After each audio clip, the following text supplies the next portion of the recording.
do you think is the weaker link for the Cowboys? Is it their defense or is it Dak Prescott?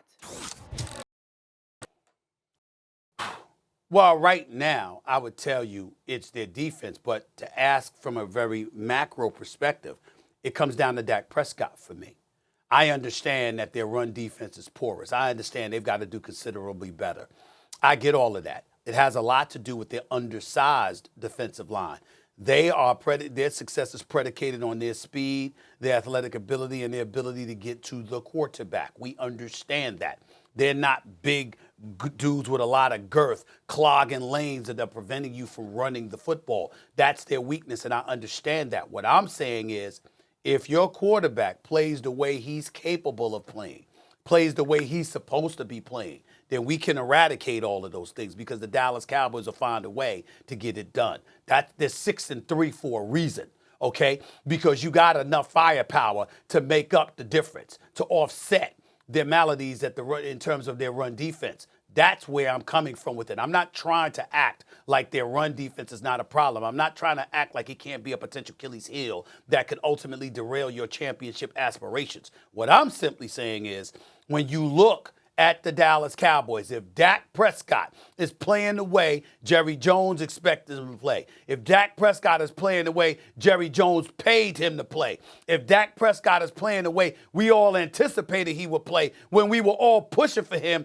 to get his money before he got his money, when we were all pushing for it, if that dude shows up, then all of this talk about whatever else ails the Dallas Cowboys is null and void because they got enough firepower to offset those kind of disabilities. That's what I'm saying. I disagree with that because I don't believe that Dak is an eraser. All right, so I want to clarify something with Dak Prescott because there's been a lot of conversation about him this week, and everyone thinks that I hate him. I don't.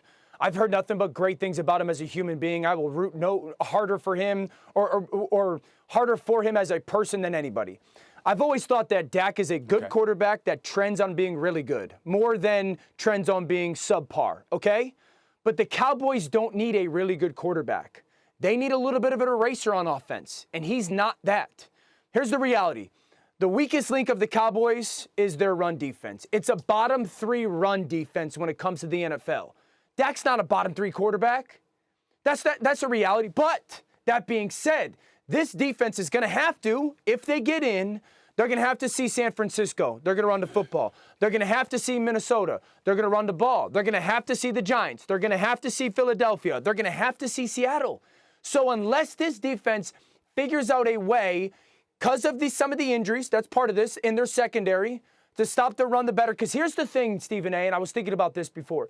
When I'm playing the Cowboys, not only do I know what you're not good at, defending the run, but when I run the ball at you, I take away Micah Parsons and I take away Trayvon Diggs for the most part. That's their 2 best players. So that's what their weakness is.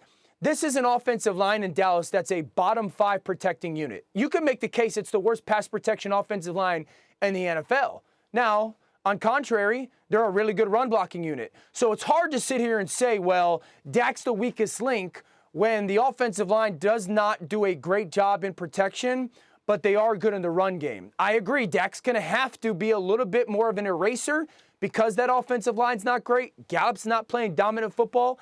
But to sit here and say that he's their weakest link, I do believe is an unfair kind of label on him. But I think it's fair with the way that they are constructed as a football team that they expect him to be a little bit more of an eraser than he has been in his past.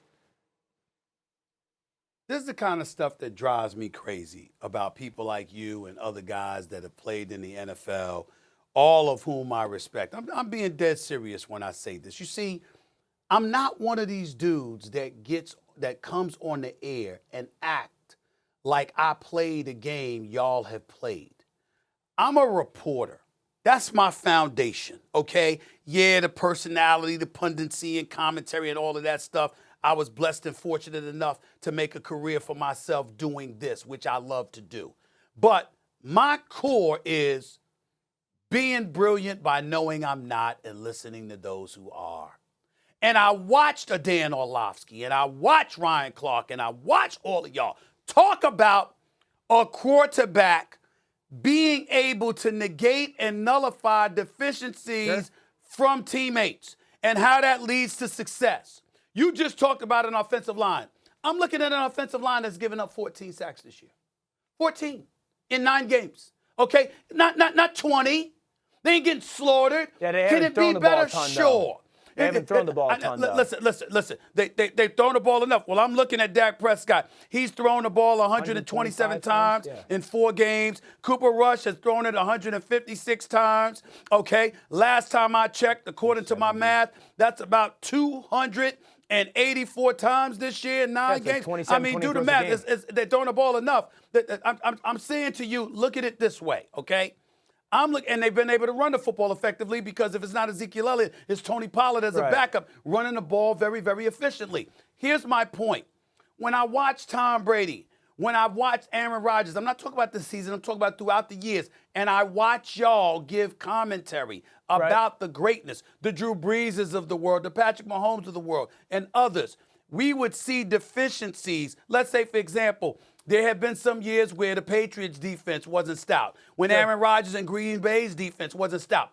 What did the quarterback do? They found a way to move the chains. They found a way to be effective. Whether you were scoring a lot or not, you moved the football, you kept your offense on the field, you kept the opposing defense on the field so the opposing offense wouldn't expose your defense.